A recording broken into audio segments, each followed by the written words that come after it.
Good afternoon. I see we're still milling in. Is it 3 o'clock? All right, so I'm going to go ahead and start. Let everybody else mill in as we're going. Well, thank you so much. My name is Christian Taylor. I'm here today to, I'm going to talk a little bit about social commerce. Seeing that this is a developer conference, I thought it'd be good to, you can hear from plenty of people about social commerce and the solutions and that kind of thing. I thought it'd be more interesting to really talk about from a development standpoint or from a solution standpoint. So if your company's thinking about engineering a social solution, sort of how social commerce is really coming into play and what the future is going to be. So with that, just a little bit about myself so you understand where I'm coming from. Founder and CEO of Pavement. We are the largest social shopping platform on Facebook. We have roughly about 140,000 brands, everything from small sellers to large sellers, that are selling on both the shopping mall and Facebook in which we power, and about 60,000 Facebook page stores. But we really look at ourselves like we're social engineers. We're really trying to figure out how people and products intermingle, and how most of all, how people discover and how people share the products that they're most in love with. So on that note, something exactly 2 years ago today at this very conference, something interesting happened, at least interesting for us. We launched Pavement, and it was with a simple idea of just saying that anyone could launch a store on Facebook. Didn't matter who you were, didn't matter why, but if you had something to sell, there was now a capability to be able to do that on Facebook. So, and the reason why I bring that up is because something very interesting happened with that comment. People didn't go, "Oh, excellent! I can now, sell to my friends," or "Oh, great! I can go, I can sell to the fans who already know who I am." What clicked with everyone that made this sort of a whole new subsection of social commerce was that people put it together that, hey, wait, there's at the time, there's 800 million people on Facebook now, but at the time there was probably about 500 million. They put that together. They went, wow, well, there's a zillion people on Facebook. Well, that's a whole lot of customers. So that was very important to us. So, over the last 2 years, without a doubt, social commerce has been buzzing, which is great. It can also be a bit confusing. So I think the first thing we need to do is maybe just describe a little bit about what social commerce is, because it seems to be one of those things that anytime there's a buzz industry, everybody wants to latch onto it. So let's just take a moment to first get some groundwork of what exactly is social commerce. So this is the way that I think about social commerce. It's any product. It can be anything. It can be a Facebook store. It can be a deals platform. But it's any kind of tool or solution that leverages social networks to generate new customers. And that being the real true defining piece of what's exciting about social commerce. It's generating new customers. Not selling or sharing to the fans you already have or to the people that already know who you are. That's not really what's exciting about it. So if I could put it into one word, social commerce is discovery. Plain and simple, it's discovery. So if you think about the pieces of any e-commerce ecosystem, payment systems, and just all these different elements, mobile, everything that's exciting, social commerce should be looked at as that very first piece in any seller's ecosystem. It is where most of the discovery originates, especially for small and medium-sized business. When you're Walmart, discoveries, those days of discovery are way behind them. But for small and medium-sized business, which pretty much makes up, 99.99% of all shopping and all e-commerce in general, that discovery piece, that first portion of learning about that seller is crucial to them. So this is why this whole social commerce, I hate using the word revolution because it's so lame, but social commerce initiatives or everything that's made social commerce really exciting, why it's become so big. It's because it's all about that discovery. So a good social commerce platform should do exactly what this does, nothing more. So and this could be a deals platform, this could be, a Facebook store, whatever it is. Essentially, this is what your users, what your merchants are asking for. They're going, okay, great. I hear there's a billion potential customers that Facebook has, that Twitter has, that all these different social networks have.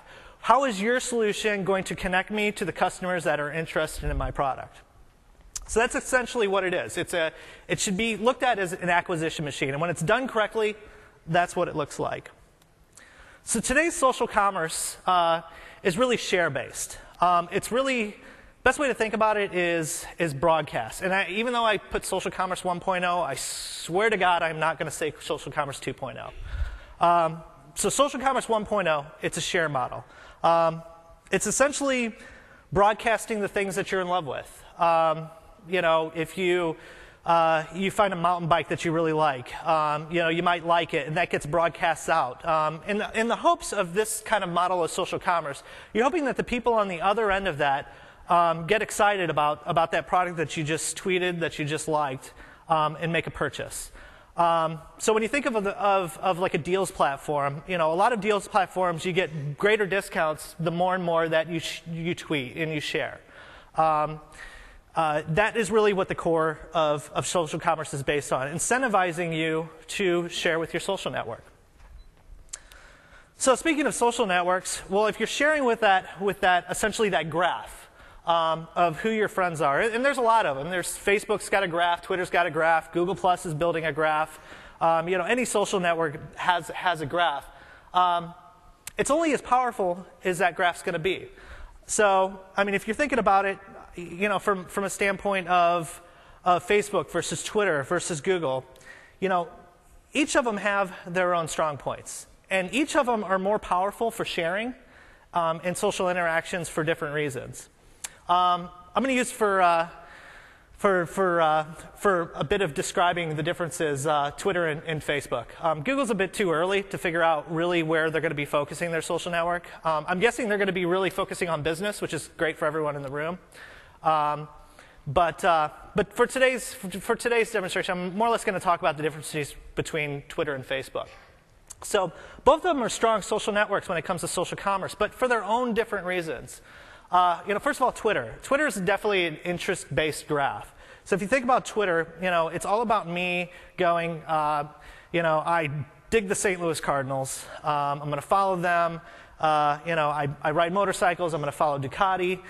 It's a one-way interaction with me, essentially building a graph around the things that I love or the things that I'm interested in. In the case of something like Facebook, Facebook's in a relationship-based graph.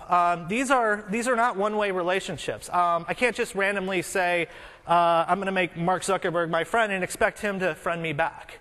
And that's really what makes their graph work, is it's a two-way lock.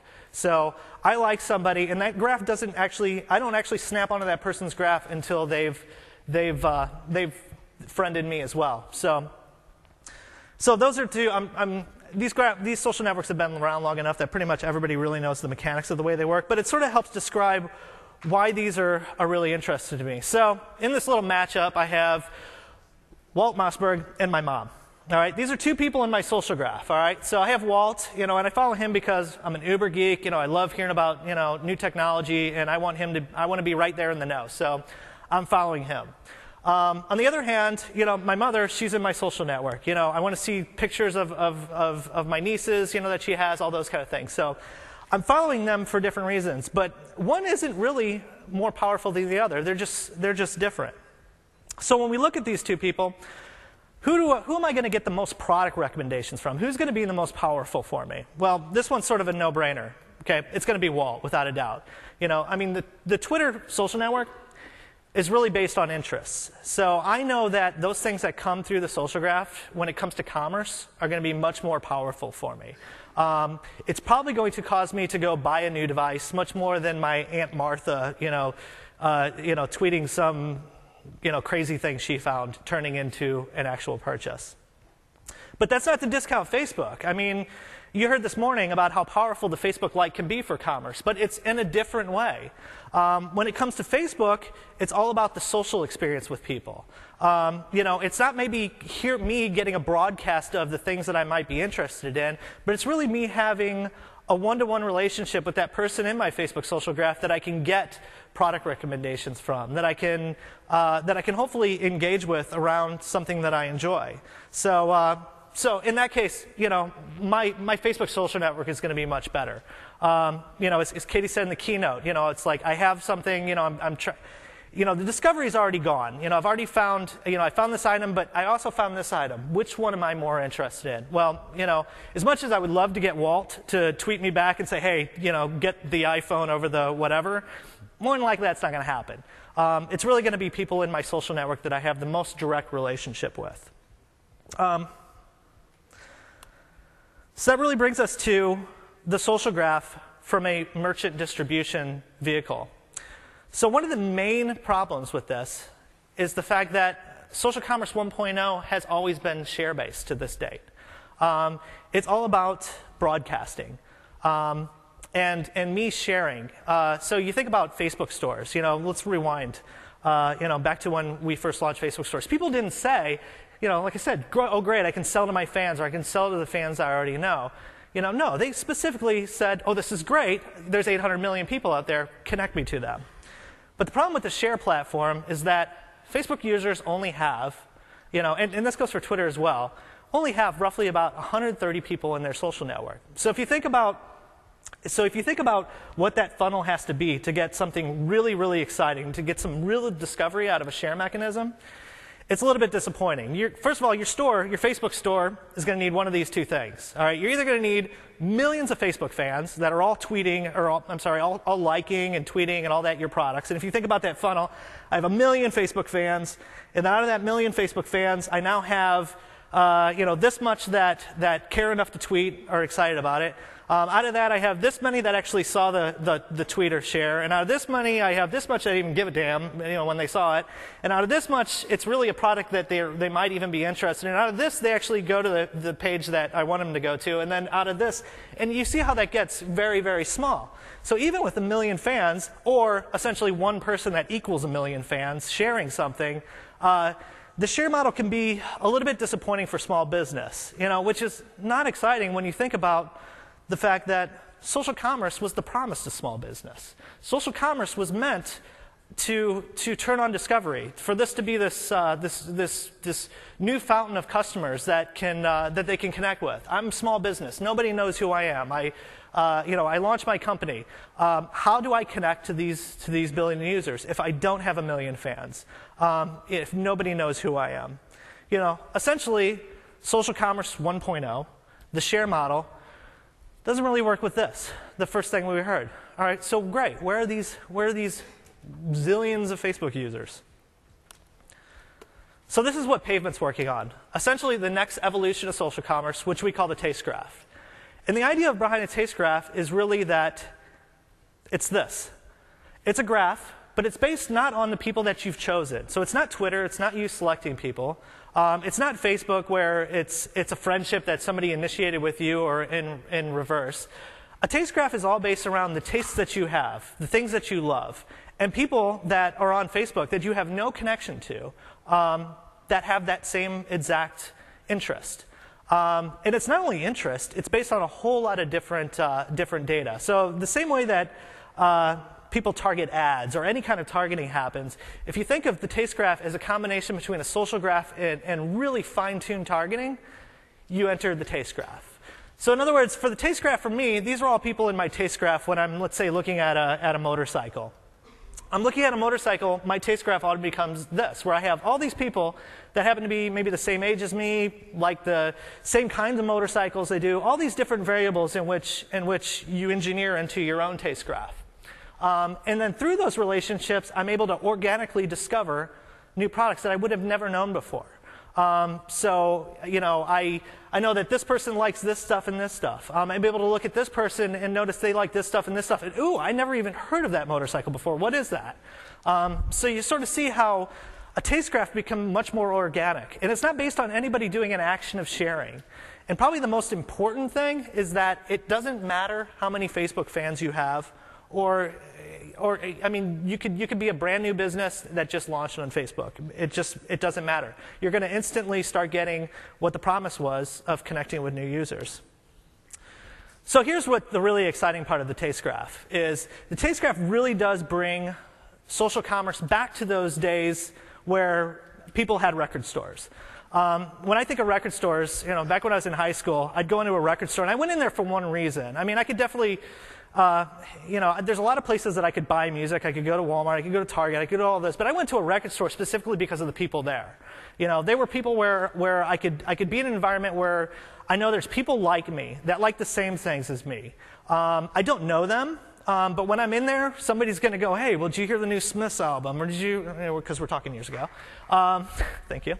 But those were the kind of relationships that you got. And it was the virtual, or it was the non-virtual version of a taste graph. Essentially, these are the people in the room that have the same interests as me. They're the same age as me. They like the same things. They're way into college rock. That person's going to give me a really, really good product recommendation. And that's where the true discovery comes from. So great. So great. Taste graph. So how does a taste graph get built? I mean, it's really, this is what's fun about doing developer conferences, is that you get to talk about what you're excited about. And to me, it's developing these things. With a like button, that kind of thing. I mean, yeah, Facebook and all these companies make it really easy so you can copy and paste in a like button. But to do something really fundamentally different and really change the way that people discover, you got to get your hands dirty. So with the social graph, we're talking about taking the data that you might have on your own. So if you're a merchant, or if you have whatever your solution is, you probably have some sort of organic data about what your customers are interested in. So you take that and you mix it along with the social graph and everything else. And a lot of companies are really thinking about this, is how can we take Facebook's data and Twitter's data and the data we have on our own and really put that together to come up with a much more organic way of discovering product. So it's a concept that a lot of people are ringing, but we truly believe is going to be the next evolution of social commerce.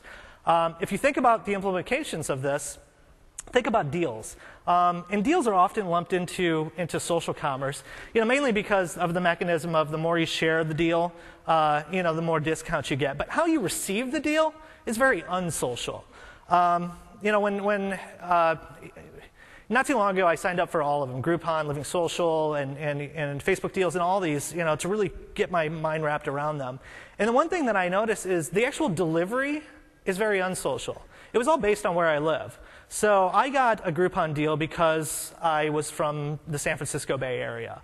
There might be some other variables based, for each one, but they really had no idea of who I really was. So social deals in general have worked really well for generic products. Essentially, they have to work for everybody, or a really big subset. So maybe you can throw male-female into that to further segment, but who you're broadcasting that deal to is very generic. So that's the reason why most of the deals we get are for a massage or that kind of thing. It really works for everybody. So the idea of a taste graph excites me because now I'm thinking of a world in which I should be able to get a deal that's really tailored to me. So I should be able to get concert tickets for the kind of music that I like.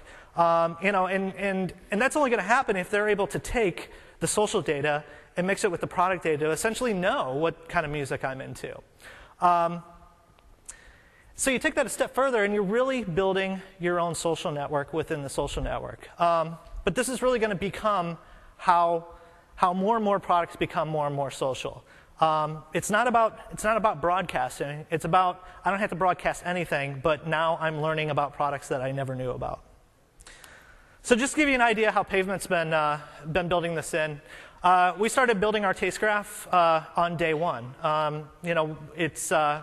Company's been around for 2 years, so we essentially had 2 years worth of data that we could really look at. And it's very generic data. It's dated about the kind of products you like and share with your friends and all that kind of stuff. So we had all this data, and we had like I said, about 120,000 sellers that imported we're at about 3 million products now in the Pavement system. So we're able to take all those and connect the dots. And essentially now when you go to a product, you get this whole new graph experience. You're actually able to see people that, based on that product, now that product becomes the center node of the graph. So that product and you and all the people that share the same interests about that product and other things as well. So what this becomes is a great way for me to interact with other people and learn more and more about other products that I might know about, sort of that record store experience. So now I can click on, I can click on one of those people and see all the other things that they're interested in. Essentially, the virtual version of, oh, well, did you hear about the Smiths? That kind of concept. It becomes much more social, and at the end of the day, and it's probably the biggest thing in social commerce, is that it makes it so it doesn't matter how many Facebook fans you have to get discovered. You can have one. You can launch a store tomorrow. The whole system just quickly starts to organically make these connections around your product and the people that would be interested in them. And it brings us sort of to once again, I will not say social commerce 2.0, but it comes to the next evolution of social commerce, which is what we always wanted in the first place, discovery. Thank you. I'm happy to answer any questions, related, unrelated. Yes? There was supposed to be one.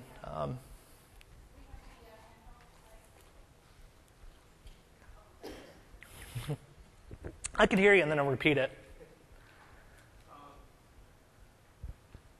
With regards to feeding Pavement to Facebook,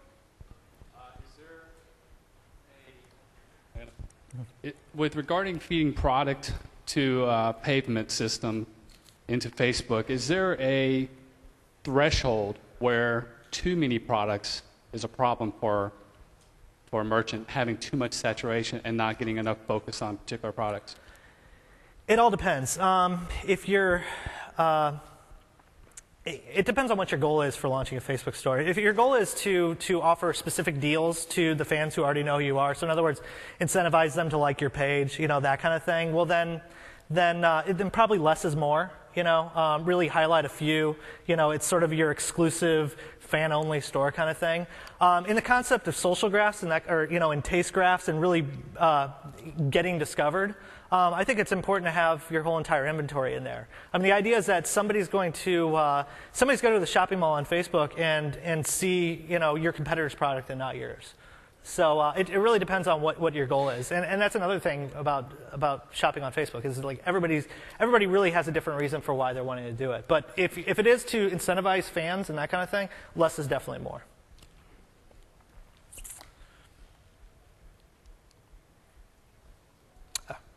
Yes.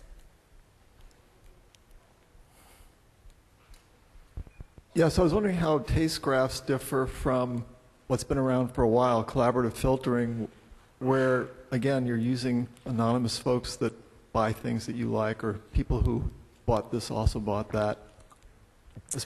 Breaking it out from a vertical like music to just anything. Yeah, so it's a concept that it's not new. I didn't sit up here and invent it. It's used in like I said, in ad targeting for years. It's like, who am I going to show this ad to? It's not people that, if I looked at everybody that looked at that ad, what's the one connecting piece of it? Well, it's the content of that ad and the fact that these people all have something, something in general that make that connection.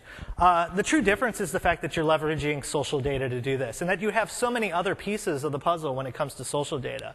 So it's more than just like, it's really easy to use Facebook's like button for like a really lightweight version of a taste graph, essentially just grouping everybody. These are all the people that liked this thing. But of course, that even took somebody really interacting with it, and you're just sort of grouping everybody together. I think that the differentiator would be the fact that you're able to get a whole lot more data out of a social graph. It's not ditching Facebook's social graph, it's not ditching Twitter's social graph, but it's really leveraging all those to target and to target much better. So can you elaborate a little bit more about how the taste graph works from like end user point of view, from the merchant point of view? How is this thing, and also from the developer point of view? Are you going to, for example, as a end user, are you going to be able to see all these people on your taste graph, and can you follow them? For the developers, do you have the API for them to like pull this graph and get the objects out of this graph? And for the merchants, how can they leverage this Yep. graph? Well, so first of all, in a taste graph, you don't actually have to follow. Unlike Twitter or a social, a Facebook social graph, a taste graph is generated automatically. It's based on your interests, all the data from your social graph, and trying to present you with people, not products. There's a lot of you go to Amazon, you go to a lot of these websites, and they'll show you based on your interests products that you might be interested in. So this is sort of flipping that on the other end. You're not choosing these people, you're not following them, but we're showing you people that have the same kind of interests you do. So then you're able to click on them and sort of go into this new experience, let's say almost like categories where you can click on people's profiles and look at and that kind of thing. So just to be clear, that taste graphs are automatically generated, and it's based on data, and it's based on pulling your own data, which you have within your product. So merchants can definitely build their own taste graphs. They have a lot of data about the products people view, whatever those things are, things that they might have left comments on. Hopefully, in commerce, one of the things that's always been known is data is king. So, a really good level merchant's going to have a lot of data that they can sort of take along with that user's social graph, and build a taste graph. The easiest way to think about a taste graph, it's truly your own private social network based around products. You're now showing people that might have the same interests in you, and now you're able to discover products based on clicking on that person and seeing all the different things that they've interacted with, they like, that they've commented on. It's all things they've opted in for. I like this. You could use like data. What's really exciting about some of the new things that Facebook's been developing with the open graph, be able to go beyond like and now have want and own and all these different things. It actually makes building your taste graph much easier, because now you have much more fine-tuned data you can collect. You know that these people want this item, but this person owns it. Well, that person's going to be very powerful when it comes to somebody who's looking at that same product, and you can show them that person and say, this person owns it. And then you can click on that person. You could probably ask them, because it's a Facebook kind of relationship, so it's very one-on-one. You could probably get a product recommendation or ask them how they like it. But most of all, you can see other things that they're interested in. So it becomes like that rabbit hole. But it's really building. It's really taking the data that you have. It is getting your hands dirty. But if you can piece those pieces together, it'll make your product that much more valuable. Because at the end of the day, people want to use your commerce product because it's going to get them customers, or it's going to retain customers. But that's sort of the holy grail of social commerce discovery. So if you can make that work, it's priceless.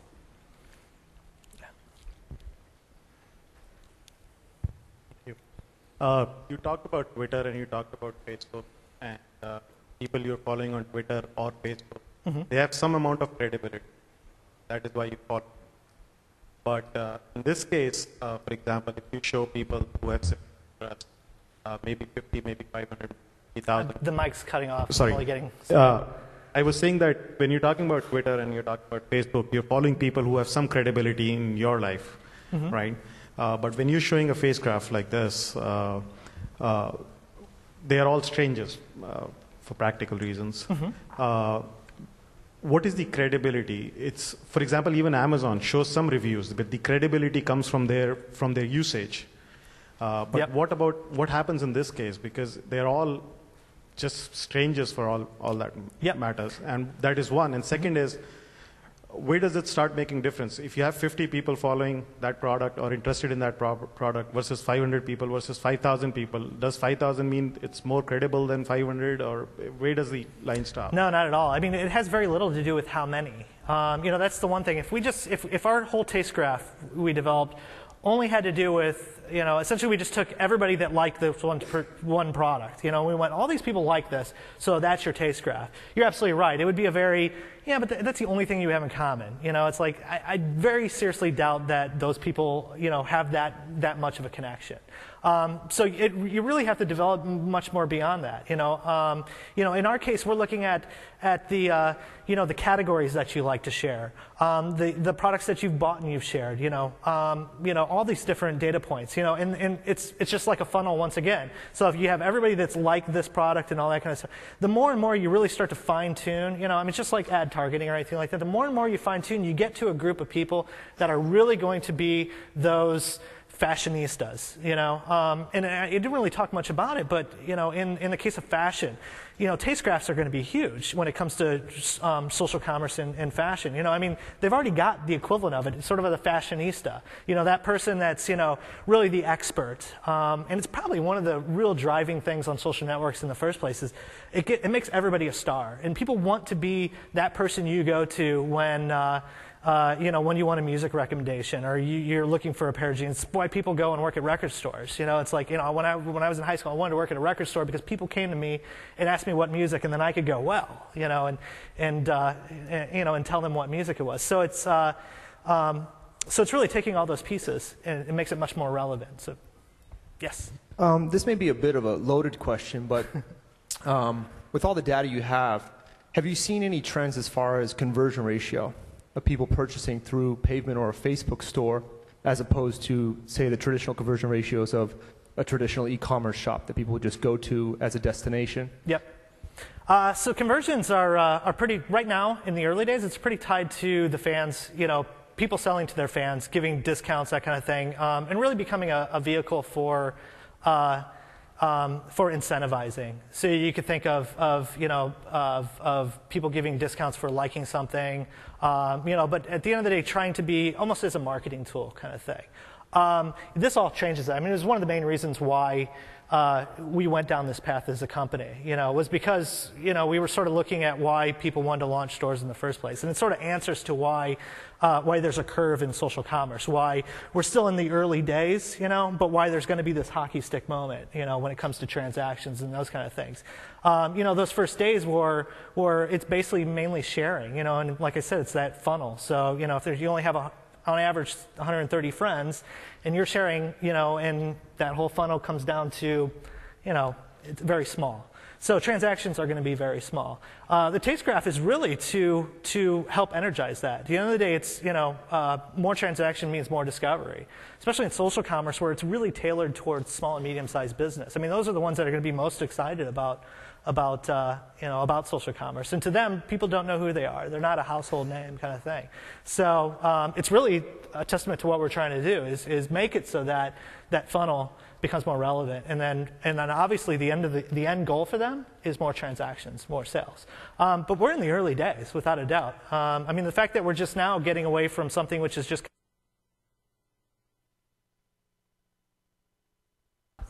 okay. Well, the fact that, you know, we're in the early days where it's really just copying like buttons is a form of social commerce. You know, it sort of tells you where we are in that. But we're getting close to that hockey stick moment, and things like this, where true discovery come in, are really gonna make transactions fire off. It's why there is still such high hopes for social commerce. Yes.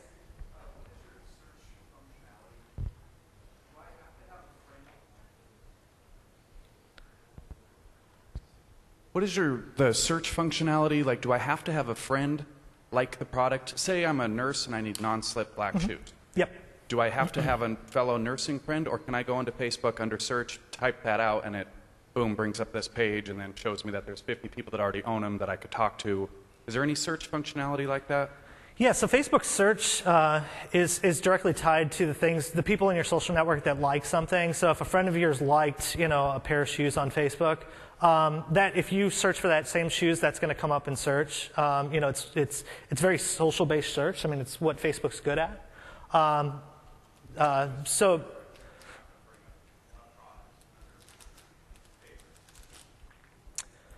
No, in Facebook search, it really has more to do with your social graph, you know, that kind of thing. So, I mean, but the idea is that you shouldn't have to require. It's probably worth noting, I think what you're getting at is that a taste graph really builds up over time. You know, I mean, it gets better and better over time. So let's say you're new and you just happen to land on somebody's store, you know, or you know, on their Facebook page store, or you're at the shopping mall on Facebook and you're on a product, but your first time you've ever, let's say you just signed up for Facebook, and let's say you, just to make it even worse, you have no friends. You're a complete loser, and you have no friends, and so we got nothing on you, you know. So you come to the store. We can't connect the dots too well just yet. You know, a good taste graph needs time. So let's say the first thing you're there, we start to look at some of the things that you're interested in. You know, like, you know, you're into hockey, you know, and then all of a sudden we're like, well, here's some people that are really interested in hockey as well that you might get some great product ideas from. But the more and more you start just living a social world, that data becomes more and more rich, and then the product discovery sort of hyperdrives, you know, and gets much more relevant to you. The nice thing is Facebook's not a new platform, so there's a lot of rich data even on day one. But the idea of a true social graph is it should almost make search irrelevant. Or not irrelevant, because people are always going to need search, but it's another form, you know. So if you have targeted ads, which are very scattergun approach, and you have search, which is very, I already know what I'm looking for, a taste graph will really be about, I might not know what I'm looking for, but I like this, and what, you know, it's just another form of targeting that gets richer over time. Yes. I'm thinking about your record store analogy and thinking about having the taste graph from a perspective. Do I get a person now clicking on somebody and going somewhere else instead of buying my stuff? I think that microphone's like cutting in and out. I'm only catching a little. Is that better? Yes, yeah. I was holding it wrong. Oh. So the question was around your record store analogy, which if you're coming to my store, likelihood is you'll go out with, even if you didn't purchase the thing you wanted to, you'll buy something else from my store. But over here, it seemed like you could go to somebody else's store and buy something completely different than what you started out buying. Just worried about the distraction factor of including the taste graph.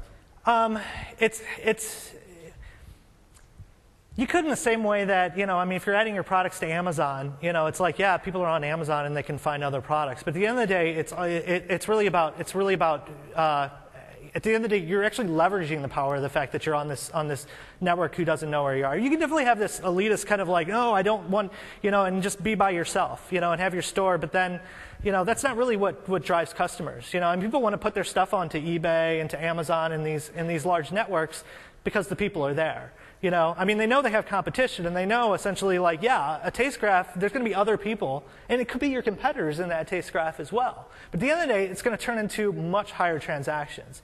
So it's not a new concept, you know, of the fact that there's other people's products there. You know, Amazon, eBay, the list goes on and on. But you know, any kind of crowdsourced shopping network has that. So this is really bringing the social elements to that. Your website, you know, that is a place where the taste graph's not going to work so well. It's also, websites aren't very social. You know, it's not really considered social commerce. So it's really two different things. Yeah, you wouldn't want to add a social graph or a taste graph to your website. But if you're engineering social tools for discovery, you know, like the next generation of deal platforms, the great, you know, social network where you're really truly finding the next, you know, it's somebody's birthday and you're getting these great ideas based on, those are the things where the taste graph really flourish. Okay. Yes? So as these taste graphs, the social-based graphs become richer, even once I've bootstrapped a minimal one, do you think that factual information about products are going to become less and less relevant over time? So, for example, you know, a detailed genome of my music, right? If you look at Pandora versus radio, right?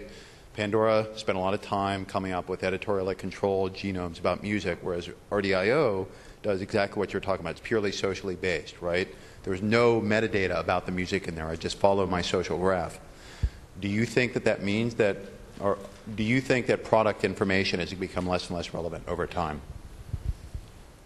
Detailed product information.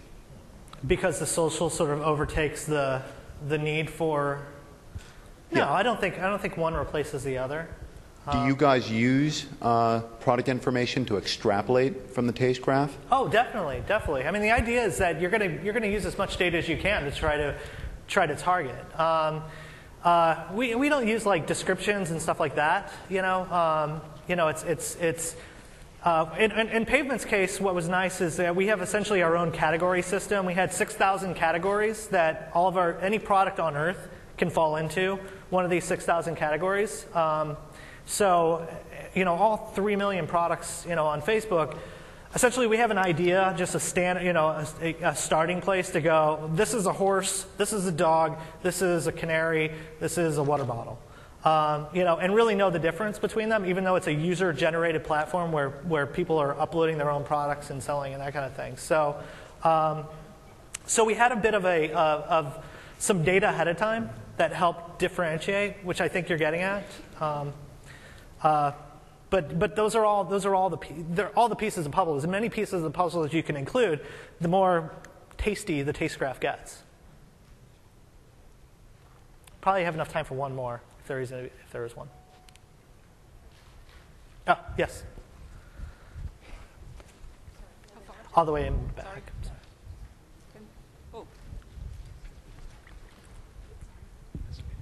Hi. Question is, we go to Yelp and we find various reviews on Yelp, which can be like the storekeepers themselves get their employees to put on the likings, the reviews. Mm-hmm. Similarly, goes over to Facebook, where if I need to go buy a furniture and if it's a local store, he can tell me that you go like me over there on the store and I give you a 10% discount. So how do you differentiate between these likings compared to the actual likings that you get on the store? Well, I mean, it's because a power that can also run the taste graph to an extent. Right? Sure. I mean, without a doubt, we pretty much assume that the store owner, out of all the likes for a specific product, we can pull one off as the store owner. It's probably safe to say. If I'm a store owner, I'm at least liking all my products in my store. So there is that. I mean, the only Yelp kind of thing would be if I got all my friends to go like it as well. But I mean, that's not irrelevant. The nice thing about social networks is they are true identity-based, especially in the case of Facebook, where you can't sit there and like the product over and over and over again and have this be some sort of tally. Another piece of your taste graph might truly be data about the reputation. Another thing that we spend a lot of time trying to engineer is seller reputation as it connects to social data. So, what people's experiences were with the product. Did they have a good experience? Did they have a bad experience? Did the product not show up? Well, then that's maybe not something that we want to make a part of our graph after a while. We don't want to keep saying, hey, these are products that these people like when, come to find out it's, the person's not shipping, when they say they are or that kind of thing. So, you can actually account for those kind of things. But in the case of social graphs, you really don't have that Yelp kind of, the kind of problem. Facebook solved that a long time ago, with just the fact that everyone has a true identity. And there isn't a problem where people are running up their likes, or running up other kind of social data, because it is attached to their identity.